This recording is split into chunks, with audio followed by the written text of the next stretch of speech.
Es notable, digo, cómo sigue existiendo aquello de patria no, colonia sí en algunos, ¿no? La vocación de cipayos profesionales. Pero, digo, no sé si me impresiona más el gesto de Piñera sentándose en el salón oval con forma de huevo, o bien Schwarzenegger diciendo que Austria es un país socialista. Austria es un país a lo sumo socialdemócrata, y lo que, digamos, interviene el Estado es garantizar ese estado de bienestar que ahora está tambaleando, ciertamente. Pero volvamos a la patria de una buena vez. Alfredo Zayat, se supone que hay un modelo enfrente del modelo que propone el oficialismo y Sturzenegger es uno de los emblemas de lo que sería el modelo económico. ¿Qué hay ahí? ¿Qué es lo que se cocina ahí? Vamos a precisar algunos puntos y me parece que uno de los centrales está vinculado con el tipo de cambio, con el dólar, con el de la devaluación, lo que planteó ahí Sturzenegger. Porque la verdad que no es solo los liberales, sino también ciertos sectores de la denominada heterodoxia que hablan de que el dólar está atrasado, que el tipo de cambio está atrasado y que la Argentina no es competitiva. Y no es un hecho menor en el debate económico argentino este punto vinculado con la competitividad del tipo de cambio, que el dólar está atrasado. ¿Cuál es la respuesta tradicional en la Argentina? Es la devaluación. ¿Esto por qué? Porque lo explican en función a lo que se denomina estos ciclos de crecimiento de países periféricos como la Argentina, donde no tiene un desarrollo industrial importante y por consiguiente cuando crece importa mucho más. Cuando empieza a importar, ¿qué es lo que empieza a generarse? Se empieza a achicar la balanza comercial. Cuando se achica la balanza comercial, ¿qué es lo que empieza a faltar? Empiezan a faltar dólares. Entonces, ¿cuál es la resolución que encontró históricamente la economía argentina? Es devaluar. ¿Por qué? ¿Qué significa eso? Empezás a tener recesión. La devaluación, además del shock inflacionario, pérdida de poder adquisitivo de la población, tenés recesión e importás menos. Al importar menos te empiezan a sobrar divisas y de esa forma reinicia el ciclo de crecimiento. Pero ¿qué es lo que sucede en el medio, en ese ciclo de crecimiento? Bueno, un desastre. Desastre social, económico y político. Y esto es un elemento fundamental cuando se quiere empezar a hablar de competitividad y sobre el tipo de cambio y cómo es la resolución a este tema de necesidad de mayores divisas. Históricamente fue la devaluación. Y cuando digo devaluación es una brusca devaluación, porque Argentina está devaluando su moneda. Esto es uno de los puntos esenciales para remarcar. No es que Argentina no devalúa su moneda, al revés, Argentina devalúa mucho más su moneda que otros países de la región. ¿Qué significa devaluar? Sí, está a 5.30, hoy, hace un año y meses, estaba a 4.10. Significa que entre este precio de 4.10 y 5.30, el peso se devaluó. Bueno, cuando hablan de brusca devaluación, es ese del 40%. Históricamente, y esto es un elemento fundamental para que la sociedad, cada uno podamos recordar, una brusca devaluación es profundamente regresiva en términos sociales, económicos y políticos, porque toda brusca devaluación provoca un shock inflacionario, una pérdida del poder adquisitivo de los asalariados, de los jubilados, de los ingresos fijos y por consiguiente tensiones que te llevan a un incremento de la pobreza y tensiones sociales. Simplemente hay que hacer la historia vinculado con el tema de la política ahora, porque lo económico ya se sabe y se vivió en el 89, se vivió en el 2001, es muy regresiva, es muy dañina para la estabilidad económica y fundamentalmente para los sectores más vulnerables, además de profundamente injusta. Pero políticamente, pensémoslo también en términos políticos, cuando hay una brusca devaluación. Y si vos analizás cuando hubo una brusca devaluación, ese gobierno cae. Rodrigo, por ejemplo, ¿no? El 89 con Alfonsín, el 2001 con De la Rúa y el 2000... Rodrigo antes, claro. Y Rodrigo, ¿no? Por eso Claro, siempre en se el presiona 74. para que devalúe otro. Claro, y en el 2000 y en el 2002 con Duhalde. Todo el que hace una brusca devaluación políticamente desaparece. Desaparece. Vos fíjate que si vos haces ese recorrido, digamos, tenés que adelantamiento de las elecciones, claro, entrega anticipada del poder, y ese político queda fuera del escenario político a futuro. Pero no solamente en Argentina, no es solamente una característica de la Argentina. En Latinoamérica, de 1995 a 1998, el gobierno de Brasil fue Fernando Henrique Cardoso. Con muchísima popularidad ganó la reelección en el 99. Gana las elecciones en el 99. En enero asume, al mes devalúa un 50%. No se recuperó más la popularidad de Fernando Henrique Cardoso. ¿Y el resultado cuál fue? Finalmente, ¿quién ganó? Lula, que en las elecciones anteriores no pudo, porque tiene un efecto regresivo en términos de ingreso. Transfiere riqueza de la mayoría de la población a un sector minoritario, exportadores industriales de commodities, exportadores del sector agropecuario y un punto esencial, a los rentistas que acumularon grandes capitales en dólares.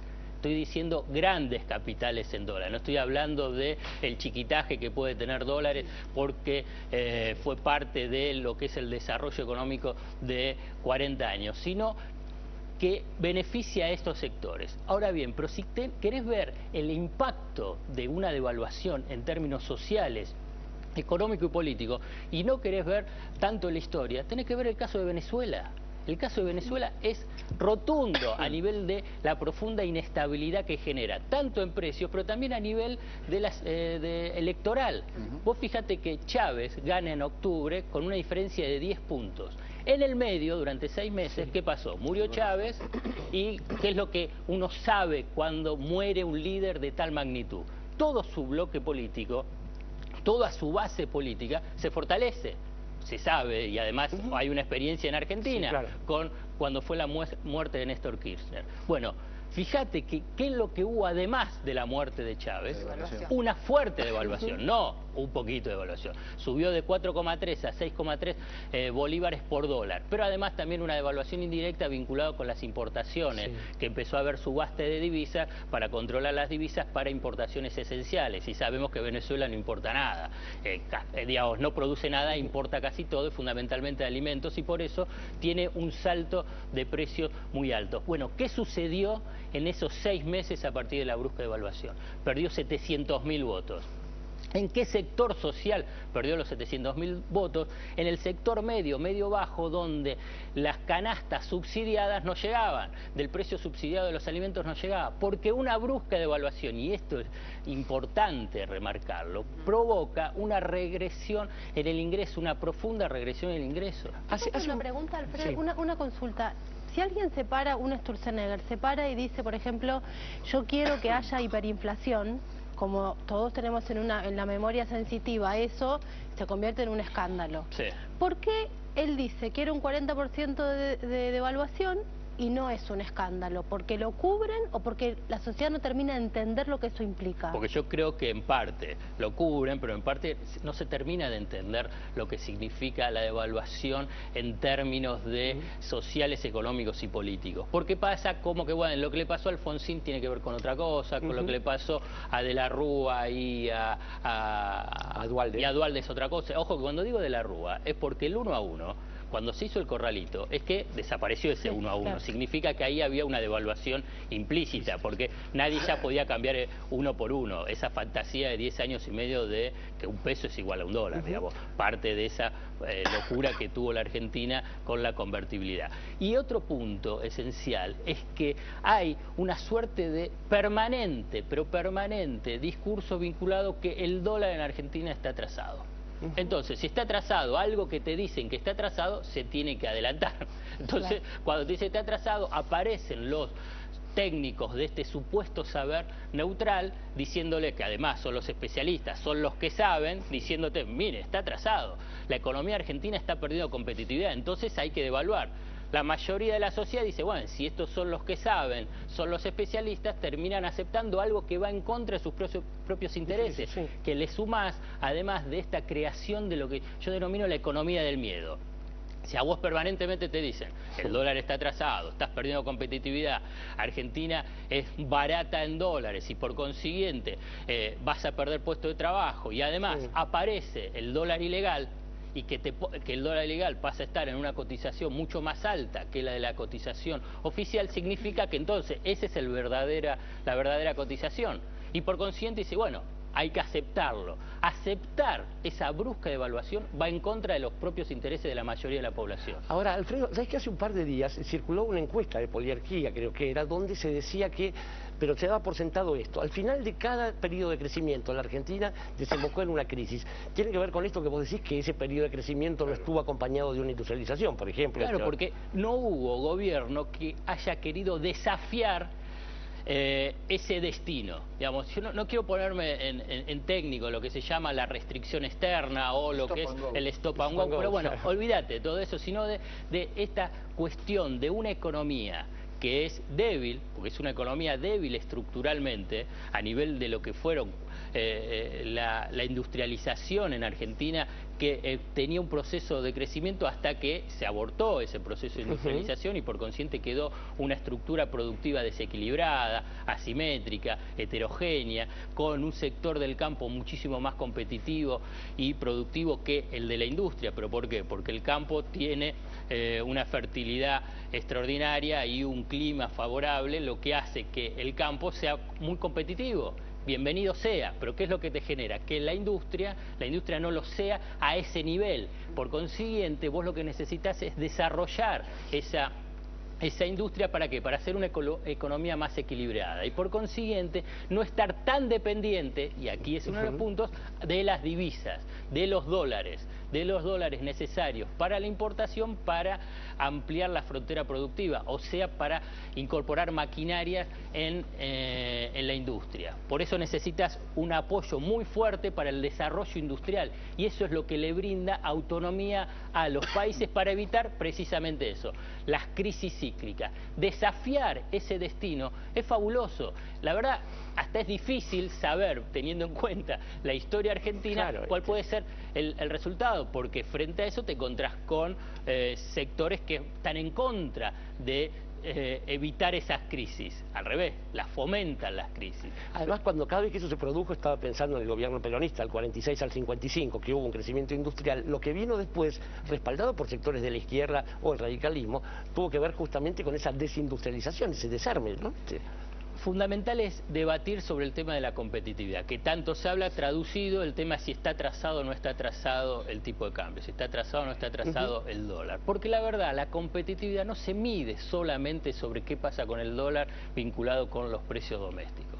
Cualquier país del mundo que habla de competitividad vinculado con los costos de logística, con costos de transporte, con los costos impositivos, con los costos financieros, para de esa forma que la producción sea competitiva a nivel internacional.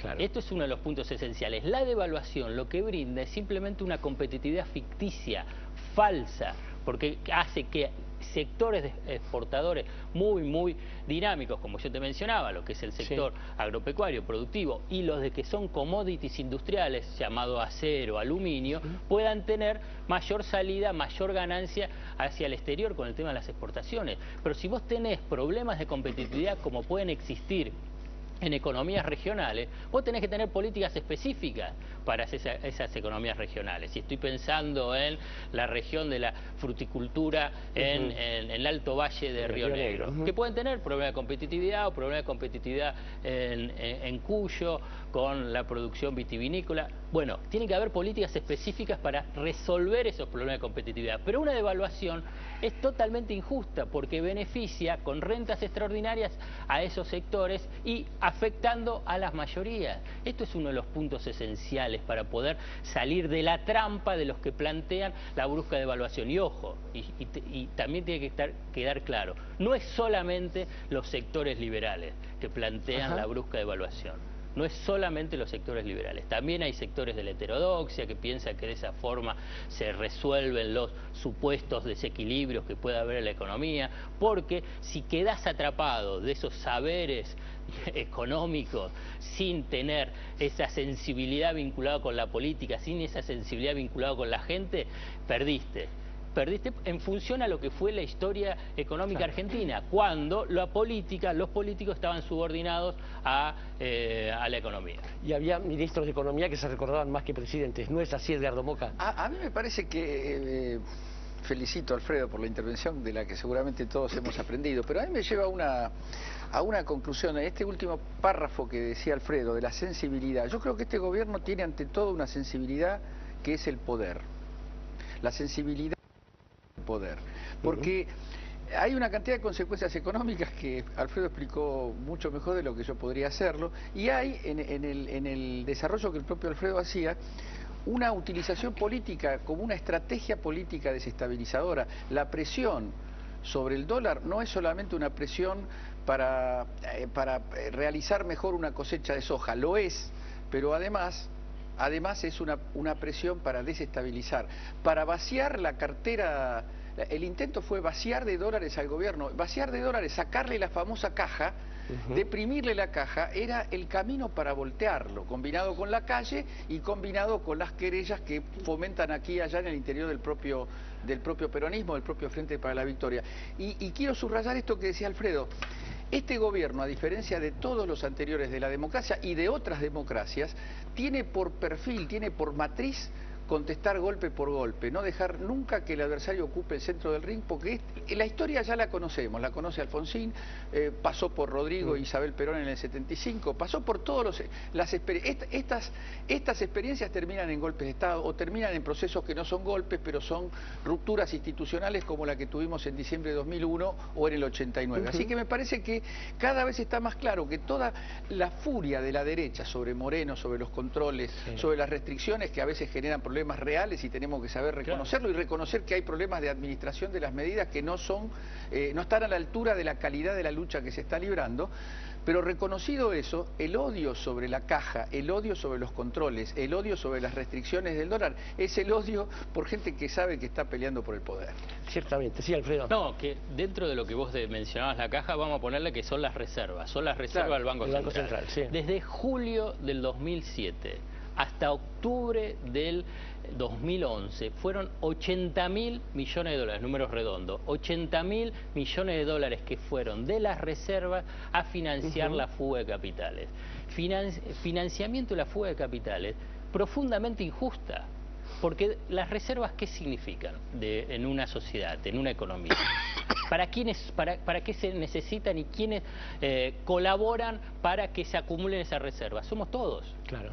¿Por qué? Los dólares que fueron a las reservas fueron fruto no del endeudamiento externo, fueron fruto de lo que es el superávit de la balanza comercial. Superávit de la balanza comercial es mayores exportaciones, mayores ventas al exterior que las compras del interior.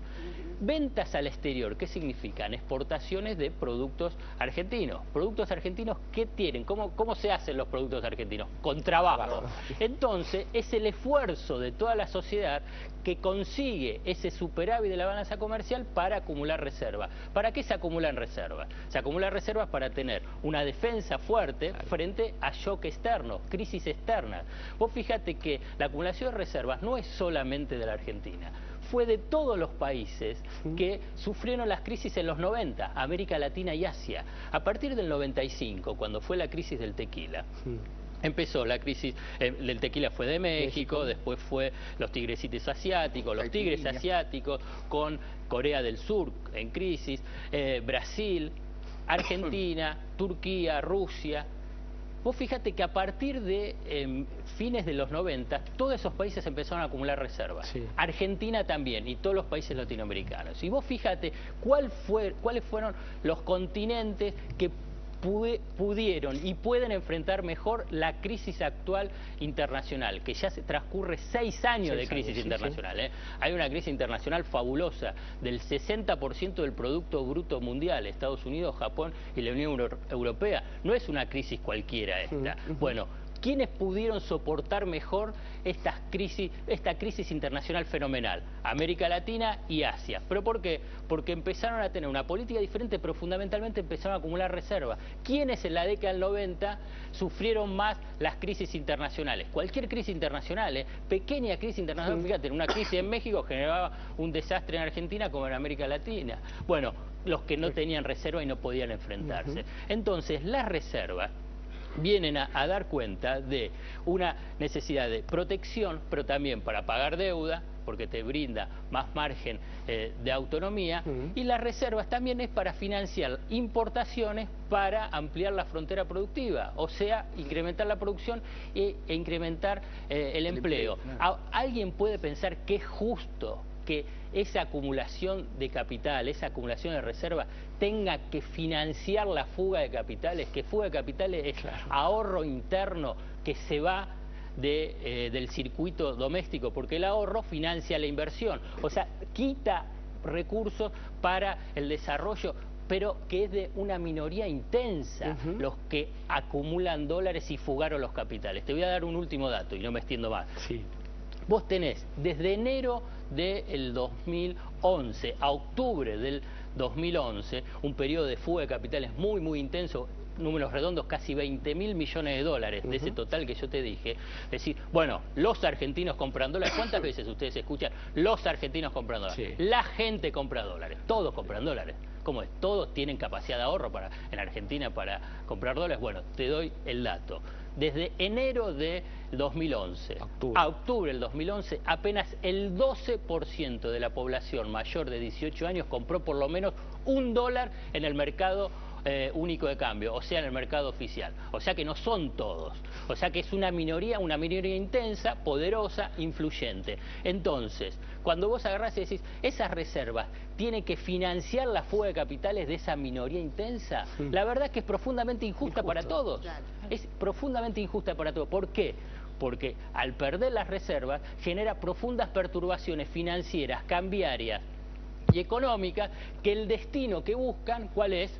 La de la devaluación. Claro. ¿Y a quién beneficia la devaluación? A esa minoría intensa. O sea que la acumulación, digamos, la fuga de capitales, la pérdida de reservas es profundamente injusta para la mayoría, y la devaluación termina de cerrar ese círculo de injusticia. Por eso lo que yo digo es que aceptar una devaluación y que sea convalidado por la sociedad va en contra de tus propios intereses. Es clarísimo. Digo, ¿por qué en 1810 no lo dijiste, Alfredo Zayat? Porque el problema es parecido.